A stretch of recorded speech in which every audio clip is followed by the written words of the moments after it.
The last 6 months were the most challenging the European Union has ever faced. What did Parliament do to tackle the multiple crises and invest in the future?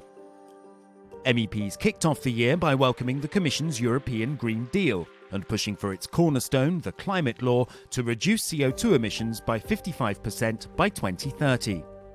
From high hopes to big changes, MEPs from 27 member states bid goodbye to their British colleagues.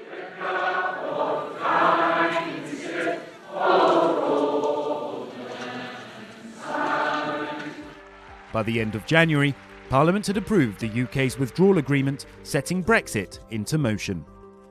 While one partnership came undone, another was forged. The EU-Vietnam trade deal, accepted by a majority of MEPs, removes nearly all tariffs while protecting European standards and values. By far the biggest challenge of 2020 was the COVID-19 pandemic. To fight back, Parliament started by approving investment in solutions. Research into treatments and vaccines were prioritised through Horizon 2020. There are roughly 20 teams around the world working on that, and we are going to see a variety of answers to that, and then we have to see what is the most plausible one to mass produce.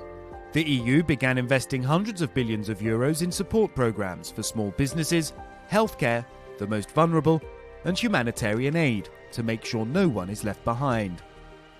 While battling one of the biggest health crises to date, MEPs kept democracy alive by working from home and voting remotely for the first time ever. As Europe was coming together to fight the virus, the EU marked 70 years since the Schuman Declaration that led to the foundation of the EU. L'Europe ne se fera pas d'un coup. This year, Europe Day highlighted the need for unity and solidarity in the EU. While COVID-19 was spreading across the continent, so was fake news. In June, Parliament established a special committee on foreign interference in all democratic processes in the EU, including disinformation. Border closures introduced to slow the spread of COVID-19 were a setback for freedom of movement. If there is one asset for which the European citizens do appraise the European experience, is precisely because free movement, it is of the essence. Without Schengen, there will be no recovery. 2020 is the year of long-term budget negotiations. 750 billion euros were put forward as a coronavirus borrowing plan for the recovery. Parliament warned that this should not reduce the ambitions or the scope of the next 7-year budget.